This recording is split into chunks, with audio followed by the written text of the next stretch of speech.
El capítulo 18 del libro de Apocalipsis nos presenta la caída y destrucción del último imperio satánico, Babilonia, también descrita como la gran ramera. Durante la tribulación, mientras el falso sistema religioso babilónico, liderado por el anticristo, ha extendido sus tinieblas del mal por el mundo debido a su gran influencia sobre la humanidad, se pronuncia un castigo en referencia a la justa condena que recibe Babilonia y que vimos en el capítulo 17. El apóstol Juan inicia el relato de su visión con la descripción de un ángel que vio descender del cielo con gran poder, es decir, con autoridad. Y explica que mientras el ángel hace su aparición, la tierra fue alumbrada con su gloria, dejando claro que la espectacular y resplandeciente presencia de este ángel será algo imposible de ignorar. Todos lo verán, e incluso todos lo oirán, porque el ángel clama con voz potente diciendo: ha caído la gran Babilonia. Predicción revelada por uno de los 3 ángeles de Apocalipsis 14:8, y ahora en este capítulo, que es cuando se lleva a cabo su ejecución, a la vez que añade las causas que justifican el merecido castigo a esta ciudad, diciendo en los versículos 2 y 3 que Babilonia se ha hecho habitación de demonios y guarida de todo espíritu inmundo y albergue de toda ave inmunda y aborrecible.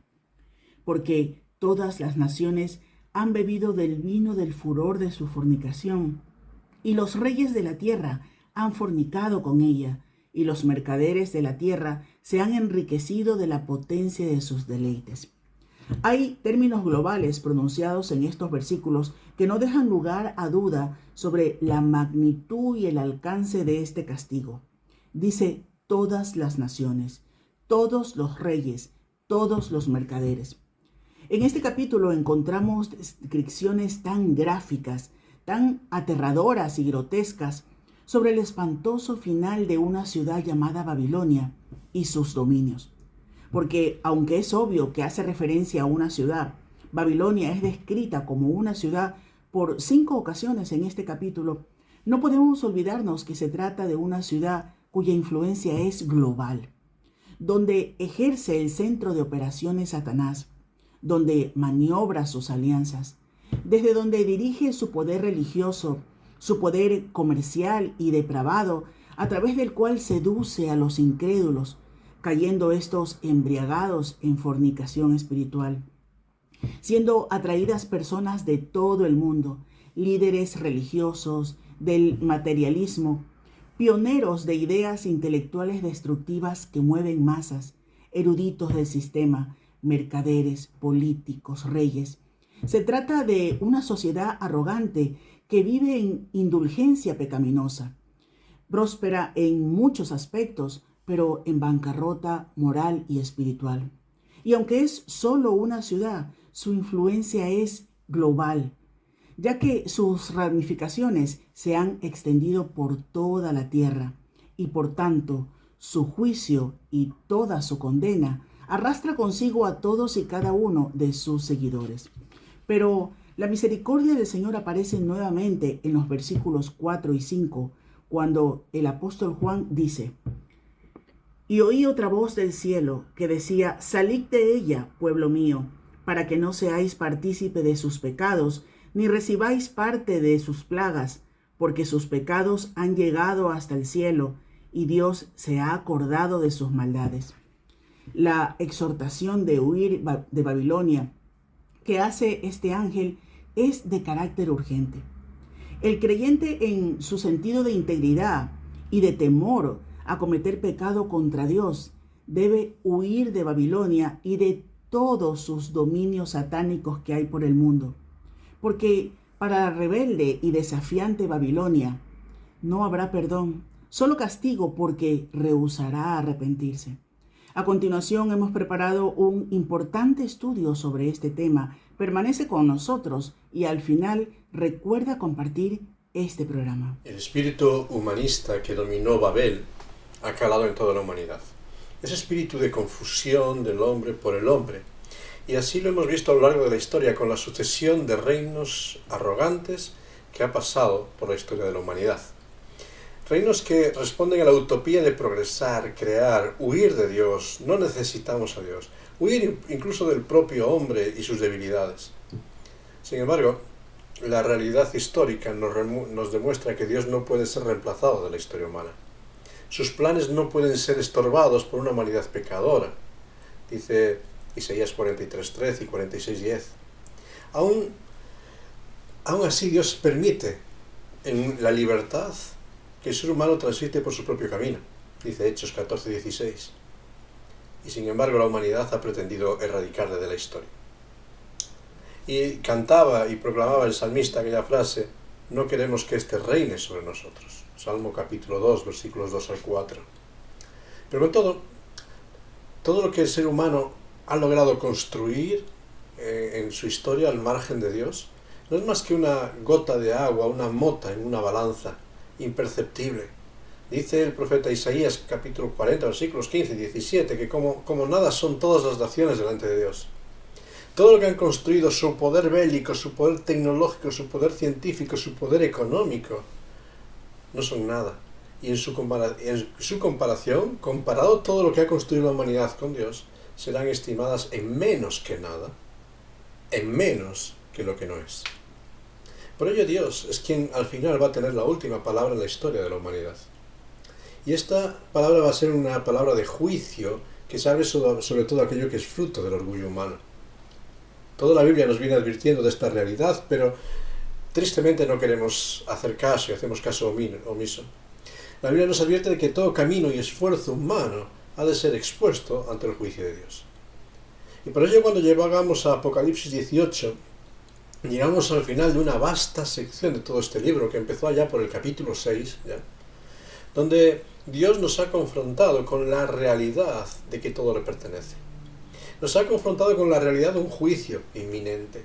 Ha estado llamando la atención. Por medio de los sellos ha reclamado lo que era su pertenencia. Por medio de las trompetas nos ha advertido de la necesidad de volvernos a Él. Por medio de las copas nos confronta con la realidad del juicio que va a llegar. Y ahora, llegados a este momento, las últimas invitaciones son presentadas para que el ser humano regrese a Dios. Y tenemos el capítulo 18 a modo de un requiem fúnebre. Expresa las realidades de un juicio que es real, que está en las puertas de la historia, en la cual todo aquello que el ser humano tiene como fuente de apoyo y sostén va a caer por los suelos y se le encontrará solo y vacío delante de Dios. Dios es paciente. Y en su paciencia ha dado múltiples oportunidades. Ha hecho sonar trompetas para que busquemos su gracia, para que nos protegemos, para que busquemos refugio frente a los juicios que vendrán. Sin embargo, cada generación solo ha demostrado un mayor endurecimiento ante la realidad de Dios. Cada generación solamente ha ido relegando más y más a Dios fuera de su historia, con lo cual el ser humano se hace inexcusable. Y por eso cuando llegamos al Apocalipsis 18, la Escritura nos confronta con las realidades de juicio. Y hace que este juicio, que los tronos, que la sabiduría humana, nunca más vayan a ser hallados. Y esta expresión nunca más se va a repetir en este capítulo 18. Ahora, el centro de la historia estará en el trono de Dios. Y la humanidad va a ser confrontada. Y cuando llegamos a este pasaje, nos encontramos en primer lugar, versículos 1 al 3, como el juicio, el castigo es anunciado. Es anunciado por medio del resplandor de la gloria de Dios. Y cuando la gloria de Dios resplandece con todo su brillo, su poder como el sol, hace desvanecer todas esas tinieblas de ignorancia, de falso conocimiento y de engaño que hemos permitido anidar en medio de la historia humana. Esas tinieblas que han robado toda seguridad y toda esperanza del humano, ahora van a ser confrontadas y disipadas por la gloria de Dios. Y esta gloria que brilla en medio de la historia humana va a evidenciar las realidades del mundo humano. En primer lugar, evidencia la derrota de Babel. Ha caído. la Gran Babilonia. Todo ese mundo de confusión, de ideas, de filosofía, de pensamiento, de prototipos que la humanidad ha ido creando para encontrar su satisfacción, todo en lo que nos apoyemos va a ser derrotado. La Gran Babilonia ha sido derrotada.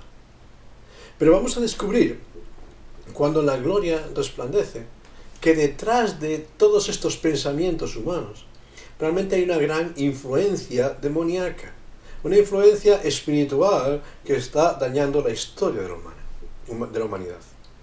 Uno de los grandes engaños del diablo en el presente es que muchas personas no crean en el mundo espiritual, no crean en su existencia. No creemos en las fuerzas demoníacas y fuerzas espirituales que están trabajando en medio de la historia, tentando, influenciando, dañando, destruyendo, distrayendo también nuestra atención. Pero realmente cuando la gloria de Dios se manifiesta, podremos ver la realidad de ejércitos que están luchando y están poniendo freno al avance de la obra de Dios. Va a ser revelada incluso también la inclinación hacia lo malo que existe en nuestra humanidad, y cómo todas estas huestes espirituales lo único que están haciendo es robar, engañar, por medio de cosas aparentemente buenas, pero distrayéndonos del propósito.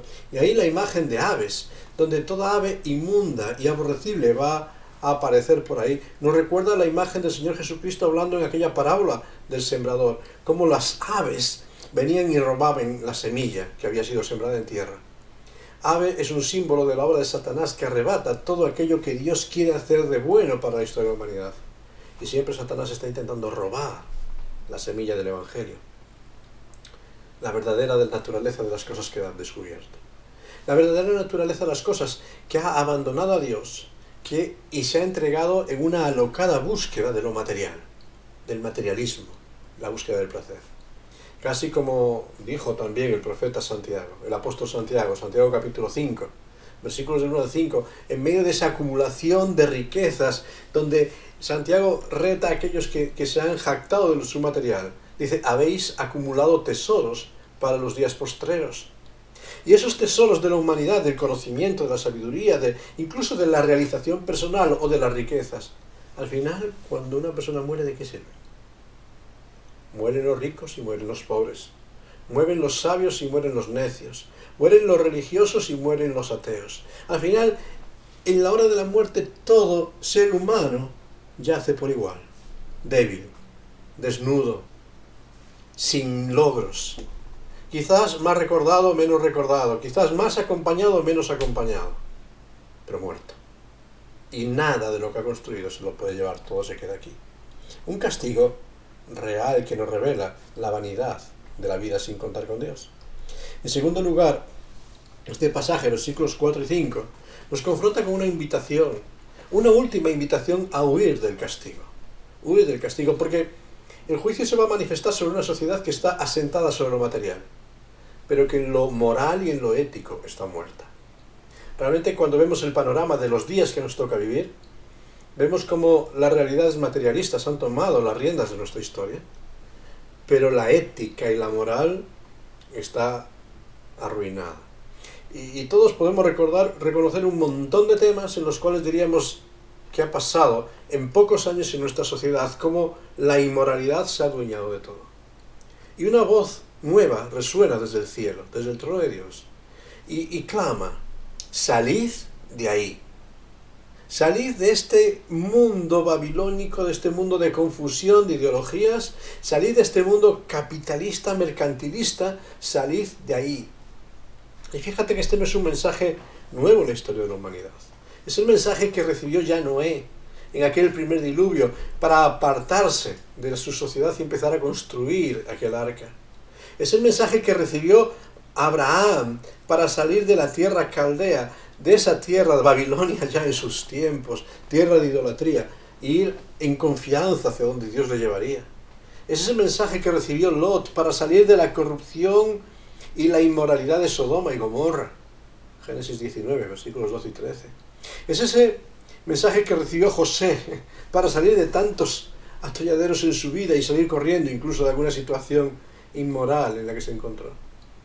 Pero fue la invitación que recibió y rechazó el joven rico.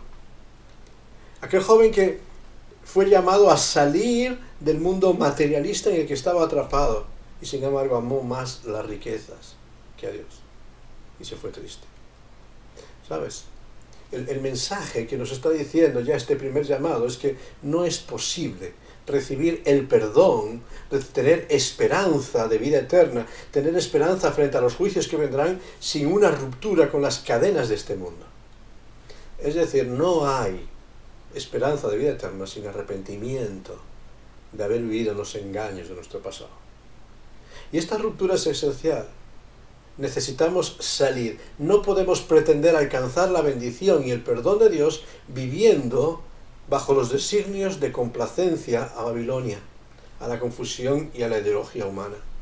No podemos pretender la bendición de Dios sin romper con el complacer a los placeres de la humanidad. Fíjate, hay que tomar decisiones.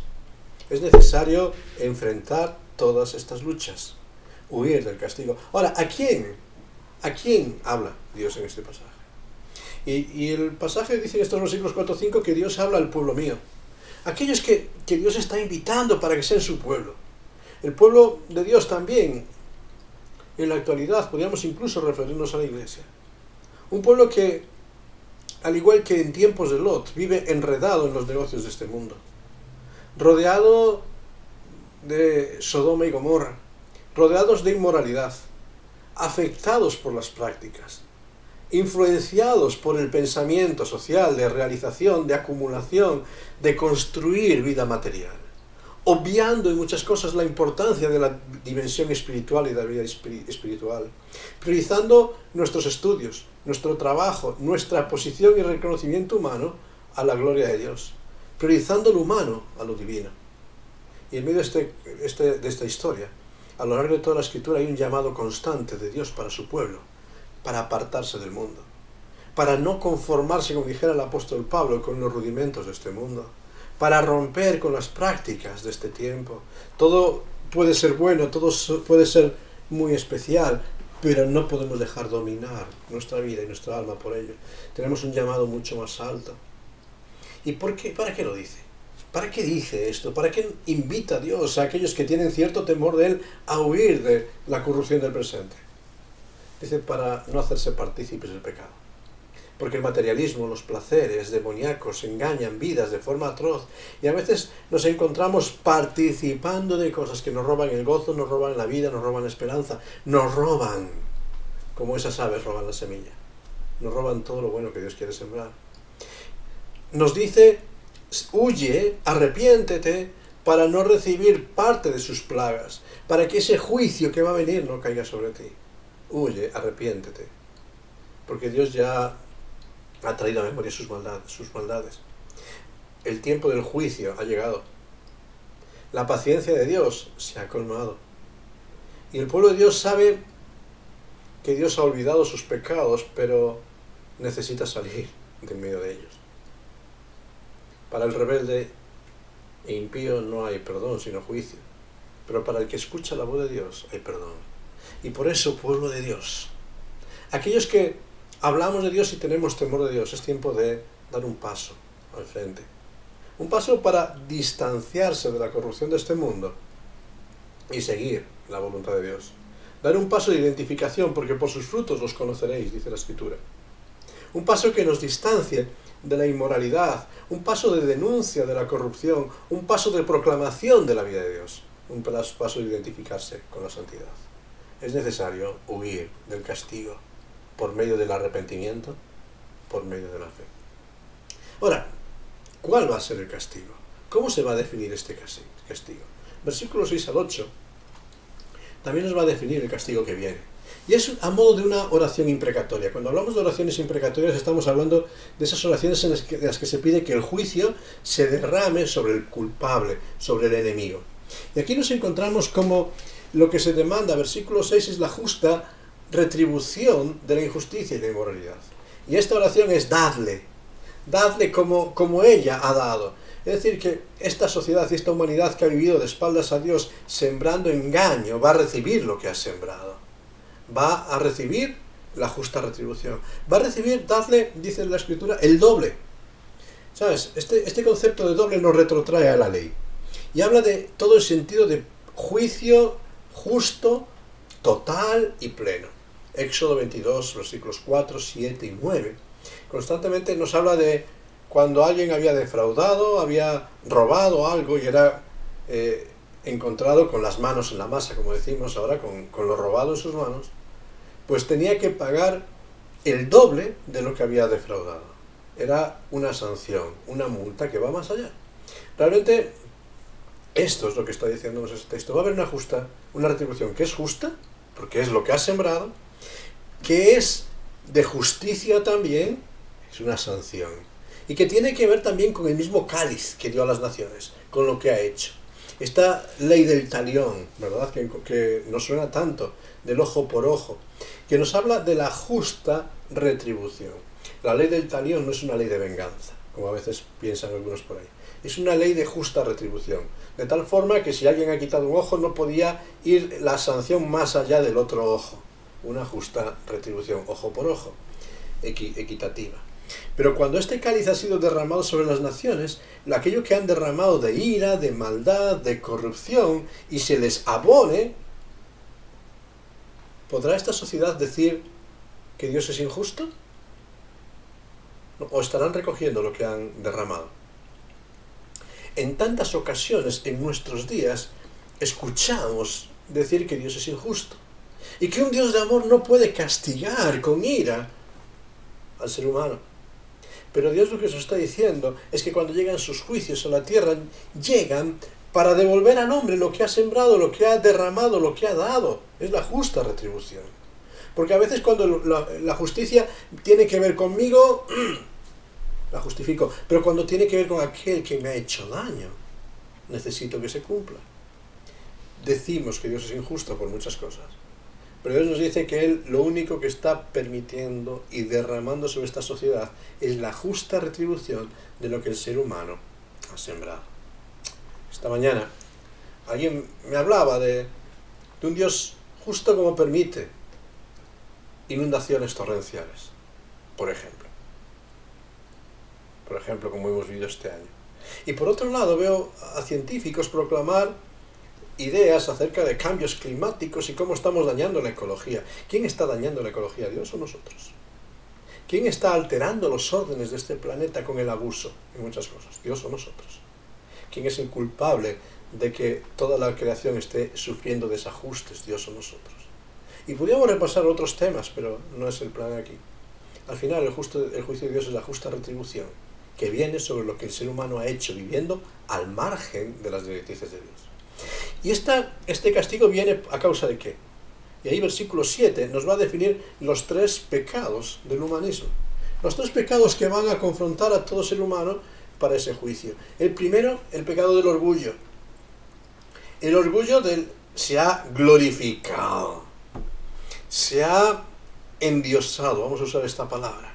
Y cuando ves cómo en diferentes ámbitos, constantemente, estamos hablando del ser humano como Dios y tratándolo como Dios y como centro de culto, vemos cómo el orgullo toma el control.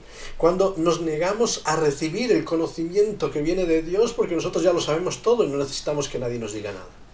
Orgullo. Un segundo pecado, hedonismo. Ha vivido en sus deleites, la autosatisfacción, buscando satisfacerse a sí mismo, dar rienda suelta a sus placeres sin límites, sin poner freno a nada. Después nos encontramos cuando desatamos los límites de la búsqueda del placer, como el ser humano no solo usa, sino abusa de estos deleites.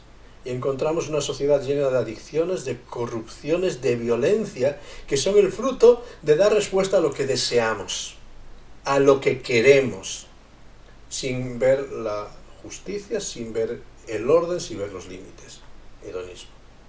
Y un tercer pecado, la arrogancia. La arrogancia de sentirnos autosuficientes. Y dice el texto esta frase: yo estoy sentada como reina y no soy viuda y no os veré llanto. Yo no tengo necesidad de nada porque todo lo tengo ordenado y todo es estable. Yo he conquistado las cosas. Autosuficiencia. La autosuficiencia de un hombre que se cree que lo sabe todo, que lo ha logrado todo, que lo conquista todo, que nada necesidad. Y esta es la gran Babilonia de nuestra confusión. ¿No necesitamos de Dios? ¿No necesitamos de nadie superior a nosotros? Y esto al final va a llegar al fracaso.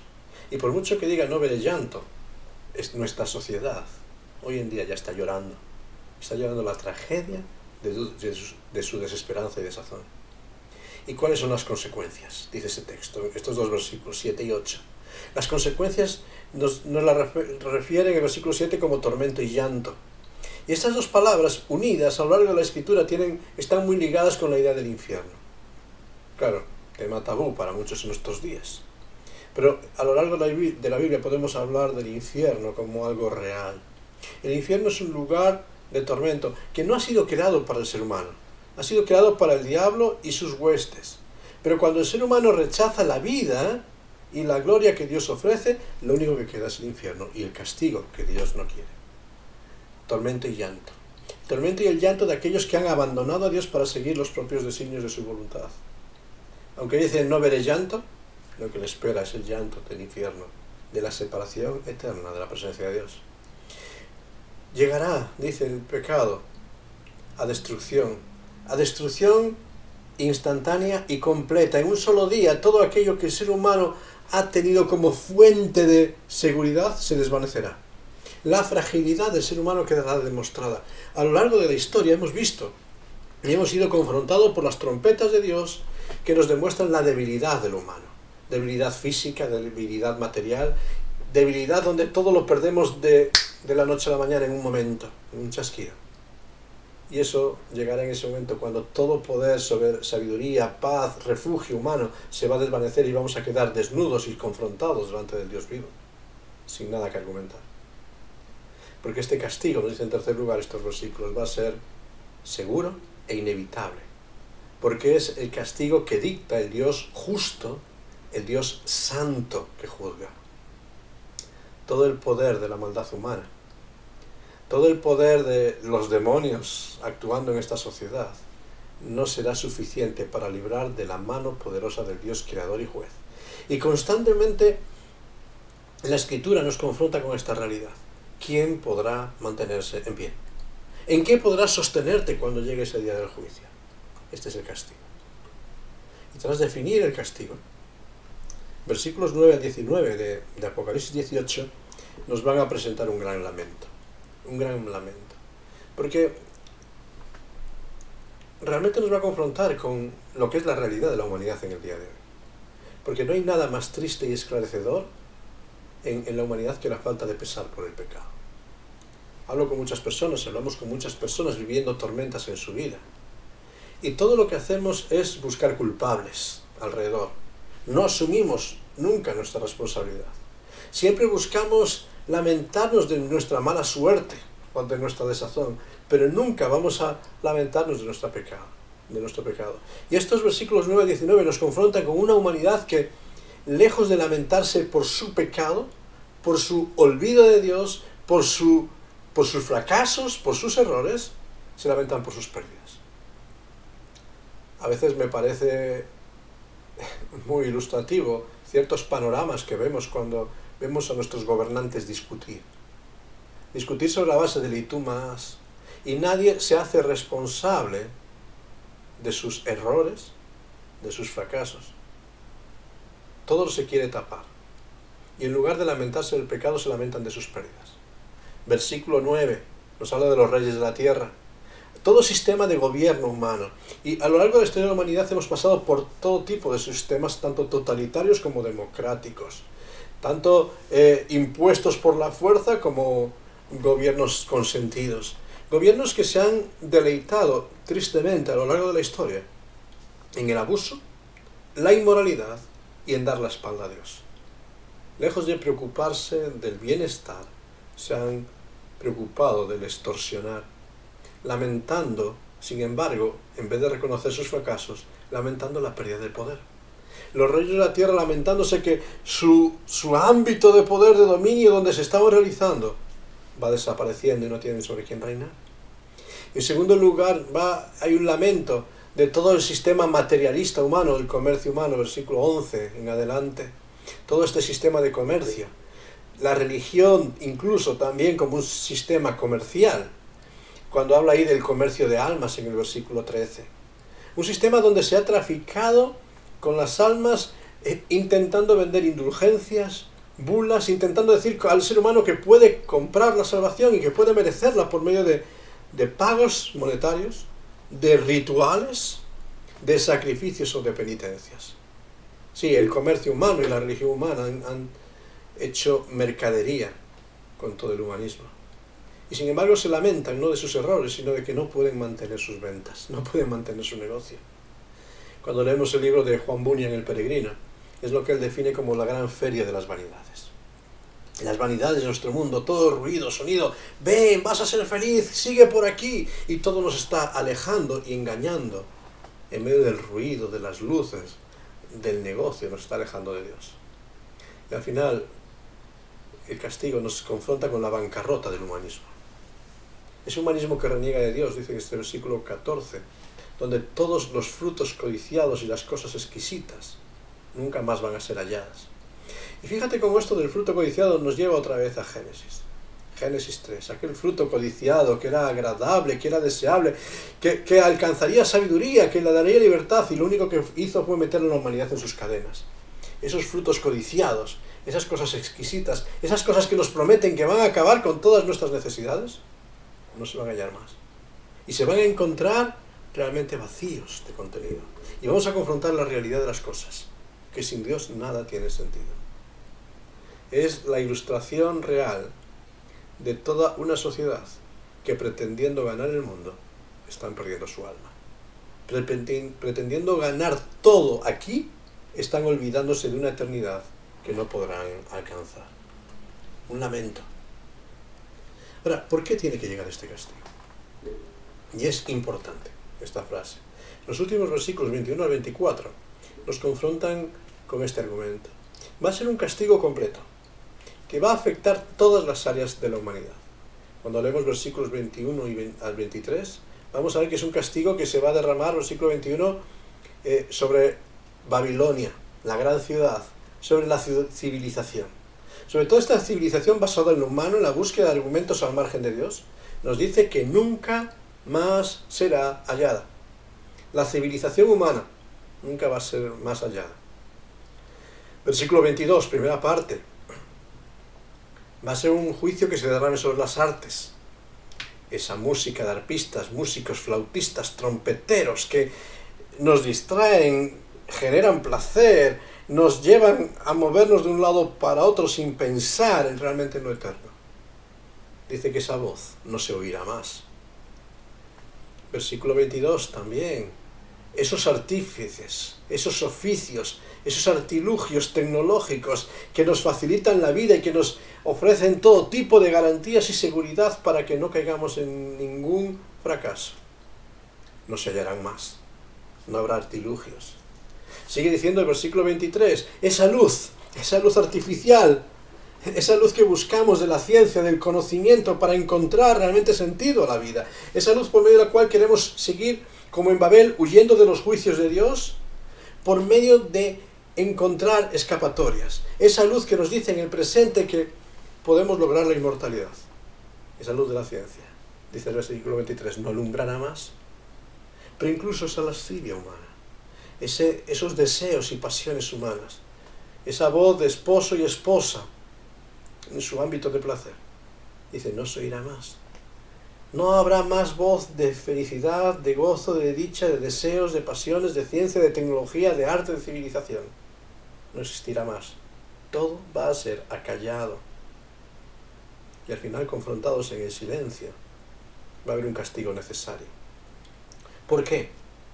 Porque han usado, dice ese texto, todas las cosas para engañar.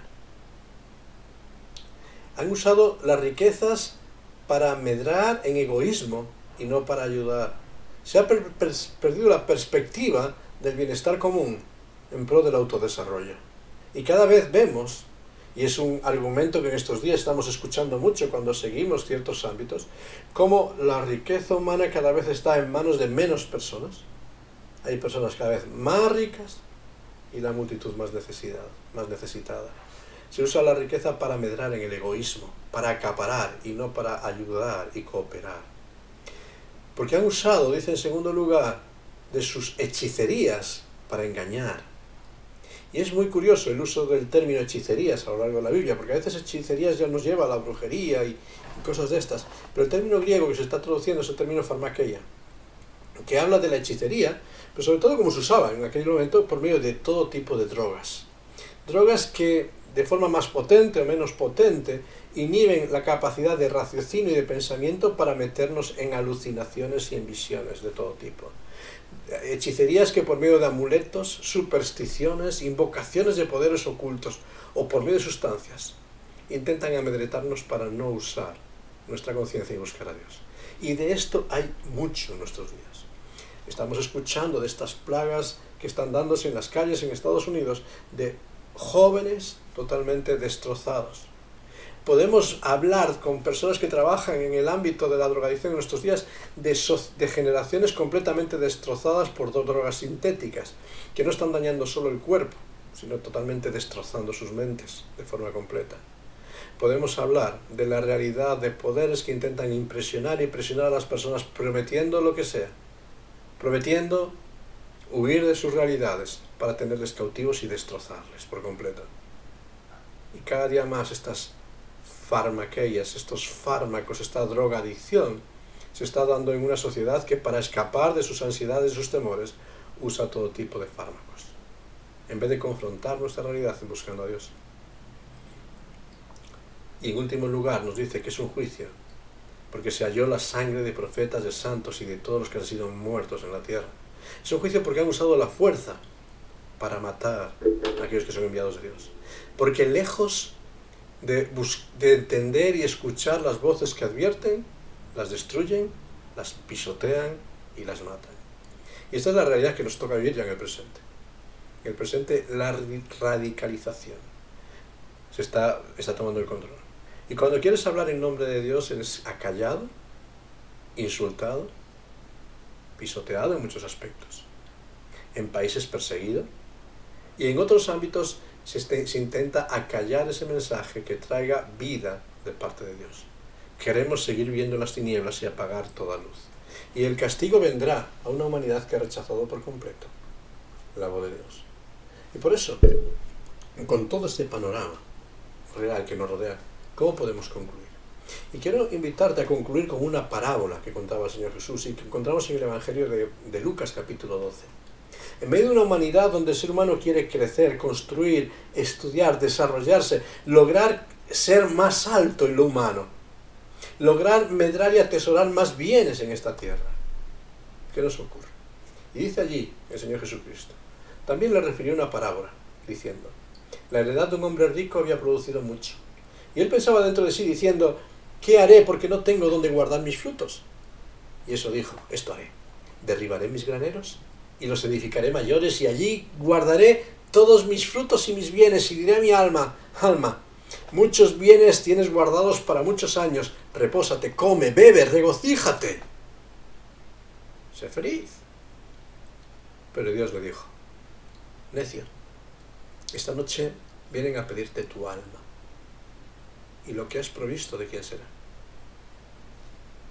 Así es el que hace para sí tesoro y no es rico para con Dios.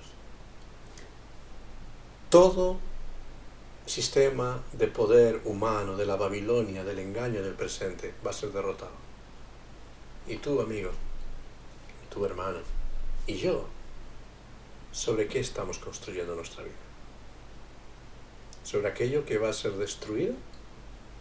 ¿Acaparando, acumulando, desarrollando fama y reconocimiento? ¿O sobre aquello que perdura para la eternidad? Sal de en medio de este tiempo. Refúgiate en Dios. Porque solamente refugiado en Dios hay esperanza frente al juicio que vendrá.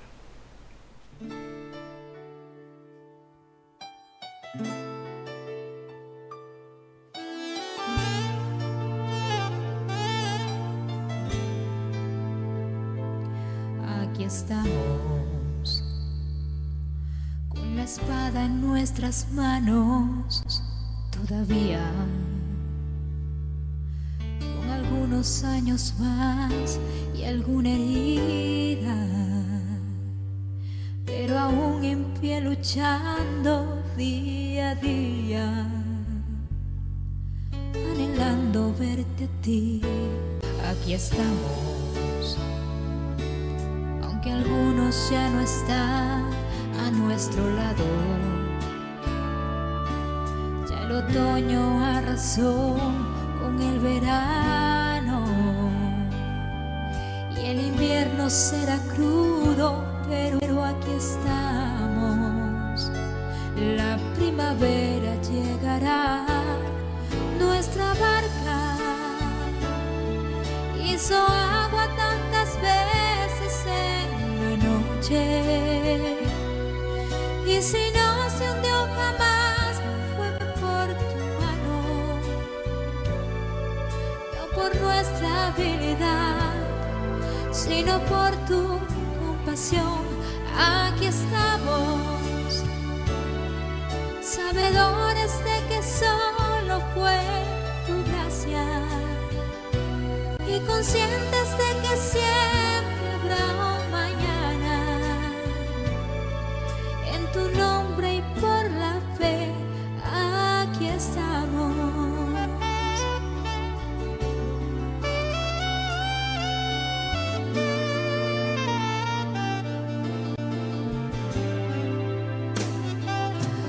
Aquí estamos. Los recuerdos se me agolpan en la mente,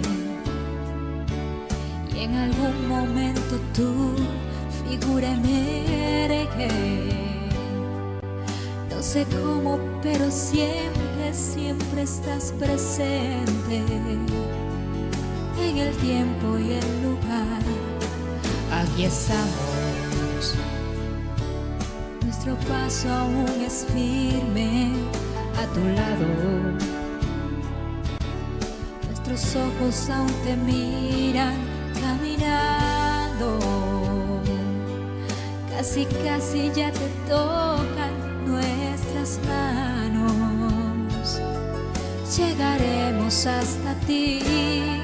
Nuestra barca hizo agua tantas veces en la noche, y si no se hundió jamás fue por tu mano,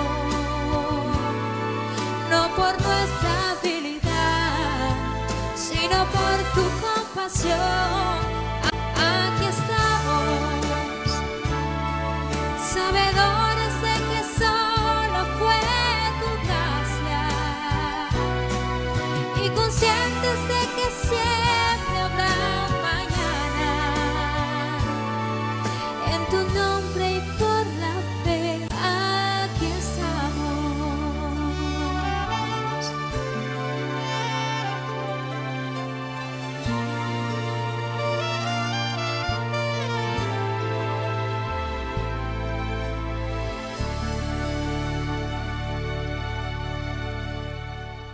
La realidad que nos toca vivir al presente es de que estamos al límite. Cuando ves noticias, cuando escuchas debates, cuando escuchas el pensamiento humano de nuestro presente, te das cuenta que la soberbia, la arrogancia y el orgullo de esta Babilonia humana está llegando a su fin. Está alcanzando el límite. Cuando toda burla hacia el nombre de Dios lo llena todo, cuando todo desprecio de lo espiritual lo llena todo. Por eso, cuando ves cómo este cuenco está rebosando de la inmoralidad y la arrogancia humana, te das cuenta que el juicio de Dios está a la puerta. Cuando llegas a este punto, la voz de Dios sigue siendo la misma. Elige, escoge seguir viviendo la Babilonia, o escoge la mejor parte, salir de todo este sistema, creer en Cristo y vivir a Cristo. Arrepentirse, dejar atrás todo este mundo y perseguir a Cristo. Dar la prioridad y el primer lugar a Dios en nuestras vidas. Pero cuánto nos cuesta, ¿verdad? Nos cuesta porque seguimos dejándonos llevar por esto. Llegando por un sistema de cosas que queremos agradar a los que nos rodean, a nuestros vecinos, a nuestros conocidos, queremos recibir fama y alcanzar logros. Y nos olvidamos que el mayor logro es tener a Cristo en nuestra vida. De todo eso que te afanas en tu vida, ¿qué te podrás llevar cuando llegue la hora de partir de este mundo? Quizás te lleves un mejor traje, un mejor féretro, pero ¿te servirán para algo? ¿De qué te servirá? ¿De quién será? Si haces tesoro para ti, te vas a quedar vacío. Pero si eres rico para con Dios, entonces tienes una esperanza de vida eterna. Por eso hoy te invito a que tomes una decisión en tu vida. Construye sobre la roca que es Cristo. Confía en Él, síguele a Él, obedécele, sírvele, entrégale todo lo que tienes, porque eso tiene herencia por toda la eternidad. Vamos a pedir a Dios que nos ayude a tomar decisiones sabias. Sí, Señor, gracias porque una vez más nos adviertes de lo que ha de venir. Señor, no permitas que seamos necios, que hagamos oídos sordos a tu voz, sino rétanos para que te escuchemos, para que te sigamos, para que te busquemos, porque solamente en ti hay esperanza, solamente en ti hay refugio frente al juicio que vendrá. Perdónanos tanto tiempo en que nos dejamos seducir por los engaños del presente, y ahora ayúdanos a levantarnos y perseguir lo que nadie nos puede robar, que es tu gloria. Ayúdanos tú, Señor, ayúdanos a tomar decisiones sabias en medio de este tiempo. Te lo pedimos y te damos gracias porque todo lo que necesitamos viene de ti y lo tienes provisto para nosotros. Y lo pedimos en tu santo y bendito nombre. Amén. Que Dios te bendiga en todo este tiempo. Y sobre todo, pon tus pies sobre la roca que es Cristo. Cree en Él. Él te dará seguridad.